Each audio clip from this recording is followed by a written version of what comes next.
Buta ko kita, to sinika kaya di buta na rin to sa Tigbawan. No?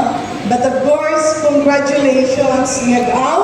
Congratulations, Mayor Richard Garin. Palakpakan tagib tana, together with Vice Mayor Salve Napod Pechalco, kagang ato niya ng mga konsihales. It's actually a concerted effort not only of our local government officials, pero tanan-tanan kamo nga biyat awanon mayroon niyo rigya.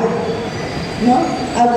Naga, because you are all the inspiration of why our government and your government is pushing for more progress. Pag-ulikid naman, no? Migo, kung kaya katama kag-aktibo. Board Member Benyol, aktibo gidya kag upon mo na daw hindi gid madura imo energy. And of course, ang atong pag-ibang na board member, si Joanne Garcirica, ang atong na mga bisita, no? Salamat kay Mayor Luigi, kay di nakapamasya ikaw rigyan. Anata na dyan, Mayor, dyan ang Pavia, gwapo no? No? Amo-amo man dyan ka gwapo kay Richard, kang niwang pa si Richard. Salamat kid sa pagpamasyar. We know it's a Monday and everybody is busy but you took time to visit us. Thank you very much. Ang atong mga mayors sa Primer Distrito, ang atong pagkit mga vice mayors, officials, si nanay, si father, nga permigid siya katugro man spiritual guidance sa tanan-tanan. The UP Visayas community, headed by our Chancellor, ang atong DPWH family, palakpakan tagit sanda. Abinili, pakita para makilala ka nanda. Si District Engineer Ethel Morales, no?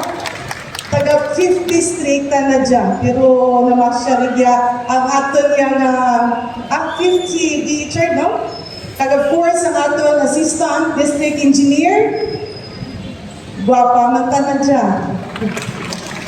Kagang na dyan mga imaw, Rikid, ang inyong very own, no? Si Dami, Rikid, no? Kagang tanan pagin pala nyo sa karako kang challenges sa Department of Public Works and Highways Subong, ang bugal tagit nga mahambal, rigya sa Primer Distrito, tampat, matinlo, manami ang andaobra, and we are proud to say that in the 1st Congressional District, wala ya it substandard ka, wala ya it ghost projects because we have a very dedicated DPWH family. Palakpakan tagit sanda. Ang atong pagib mga former officials, mga rigyatalat, salamat man sa pagbaton kanamo. Of course, pagulikid naman kay Mayor Linda, kay General Flores, kay Mayor Juliet, kag sa tanan-tanan pagid nga naging party kang Banwa, kang Yag-aw. Because Yag-aw will be nothing kung wala ang inyo yung former officials. Sa aton nga mga barangay officials, department heads, sa mga bisita, kita po pagid dito si Mayor Itik, ang atong mga opisyales sa Tubungan, sa Tigbawan, sa Uton, sa Gimbal, of course sa Igbaras, Katigyaman, no? Si former Mayor kang San Joaquin, Mayor Neil Fagarin, kaamuman dya ang nagiya ka namon kung paano mag-ubra nga bit-bit mo ang pulso kang imo kasi manuwa.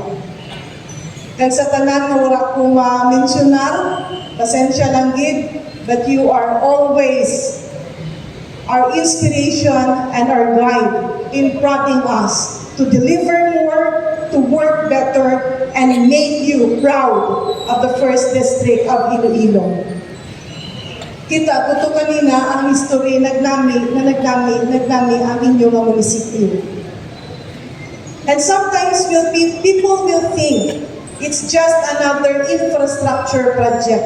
May best kabayin manundong kita kang project ang ginapanundong ta ay butangan ka dalan, ay butangan ka taytay, ay hanging bridge rigya, ay may garinisyong rigya, ay covered court rigya, ay may plaza, may merkado.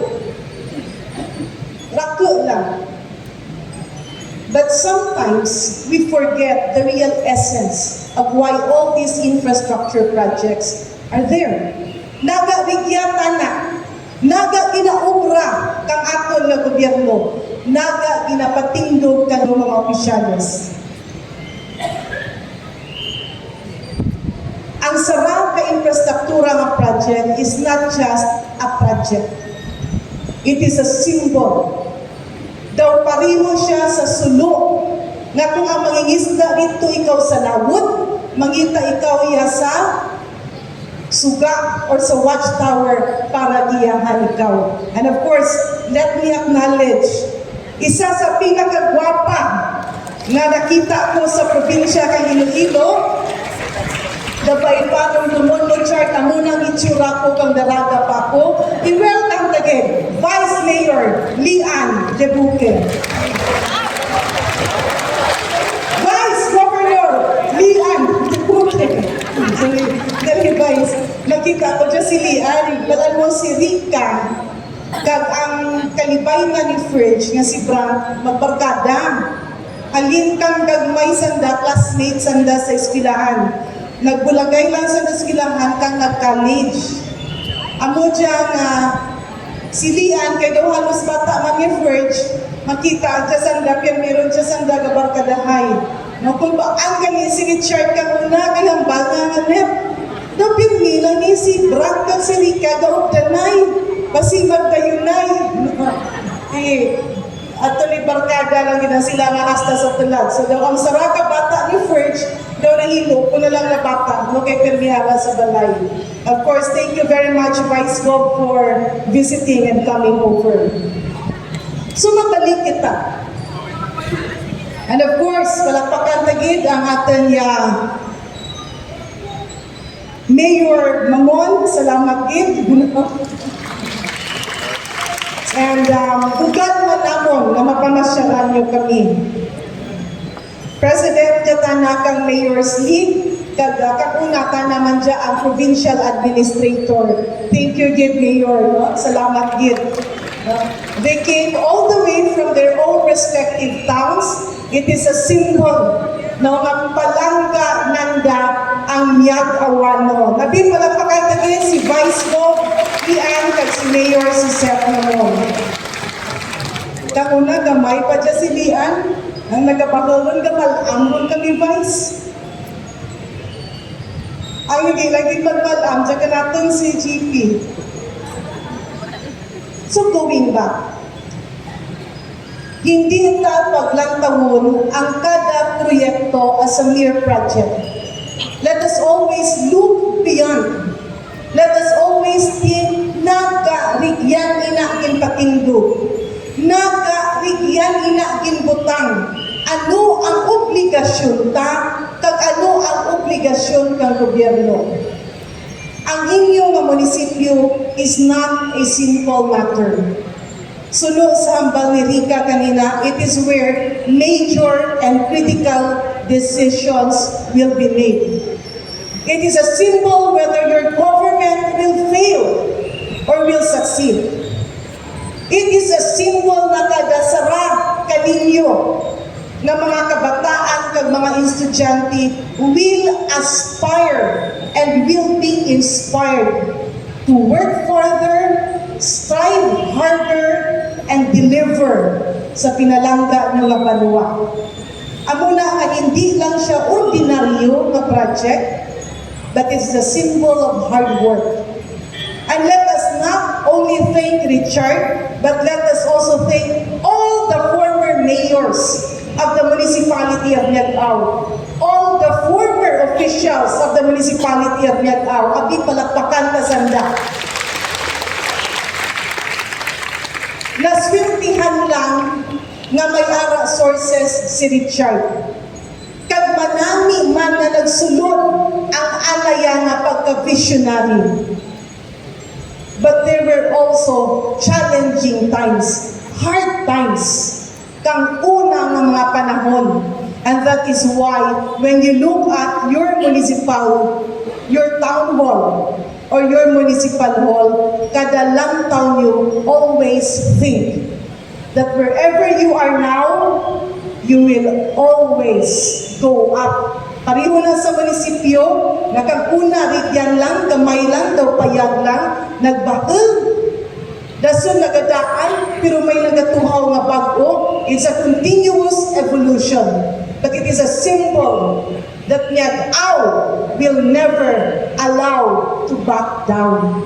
Nakadalanta niyo sa munisipyo, makita niyo ang manani nga UNESCO Heritage kasimbahan niyo. And this is just but two of the symbols of the municipality of Miag-Ao that is proof nga kung diin man kamo tulad, kung diin ron kita tulad, it simply means that you are geared to progress more.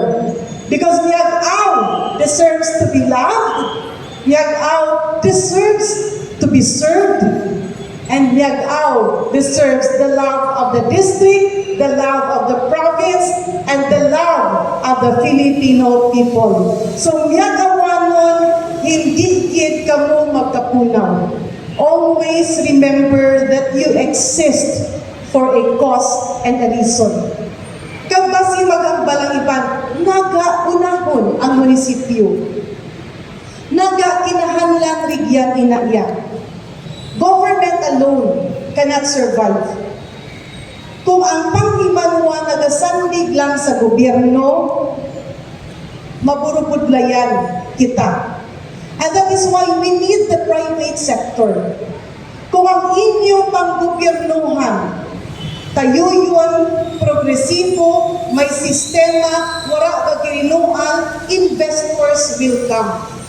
Kung inyo ginaobrahan tawhay, hindi madura ang inyong mga papeles, ang inyong mga department heads, ang inyong mga empleyado, and even to the lowest position in the municipality, you will all be able to serve with an inspiration na ginapalangga man kamo, kag mayad kag tawhay ang inyong ginaobrahan. It is not a mere symbol of an infrastructure project. It is not a symbol of how your government officials delivered for you, but it is a symbol and a continuous inspiration that we all have to aspire for a vision that will put Miag-Ao in the proper threshold kay ang Miag-Awanon balaan tagid ara ginaya sa pedestal nga dapat inapabugarta. So Richard, Vice, and to all the councilors, congratulations. Kag sa ato mga opisyal nga rigyaman tulad, salamat man no sa pagpamasyal niyo sa mga taga DPWH. Nabalaan ko adlaw-adlaw, hindi man adlaw-adlaw. Pero may kamo kapulaw kung nagapatawag si Richard kang meeting. And of course, to every engineer, laborer, architect, pintor, managtakod kang task, to every individual who contributed and who helped carrying the love of labor. Salamat sa pagpatindog kang aton nga munisipyo. Kagkang last week, nagstoryahan na kami ni Richard, hindi gid man tamaan, no, ka bongga. Daw nami lang siya lang tabuan, but money was well spent. Pero nagpasalamat man kami because with the prodding of DPWH, ang nag-ubra ng inyo na munisipyo has decided that every profit will go back to the town of Miag-Ao and will be donated as classrooms sa mga nagkakinahanglan na eskwelahan na panlaban sa Miag-Ao National High School. So that is one way na kung ma-appreciated man kag iban ang banwa kang Miag-Ao, everything else will follow. Kag naglungduman ko kang una nga namasyar ako rigyan, that was 2022, Richard, no? Nga namasyar ako, no? Kang pagkatapos ron nga nag-mayor si Richard, dito Chancellor sa UP. I realized that the first time that I stepped, rigya ka ninyo, mapurupudlay ito ya kay, siyempre politically hindi kami ogdanay nila general. But as the years passed by, as we all age, as we look at the many problems in our country, na kada may solusyon may bago nga problema, we all realize that we are given this opportunity to serve. And in serving, we are privileged, but that privilege does not come without a cost. It is a privilege to have the power, but it is also the privilege to leave a legacy and to deliver. silver.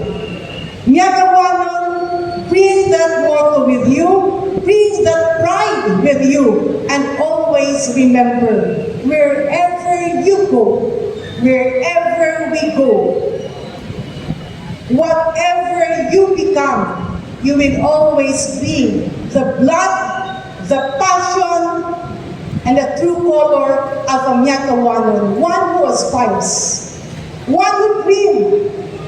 But with that aspiration and with that dream, you always bring the good name of your town with you, your family, and you always look back. Nyakawanon, alin sa libuton kang akong tagipusoon, sa piraman katuig kaging tugroan niyo akong poder, kag pride to serve you, kag kumpiyansa. Halin sa libuton kang akong tagipusoon, rakukit nga salamat. I have been in government for quite a number of years, but I have always felt your love and your support that never fades. God bless you always. Rakuk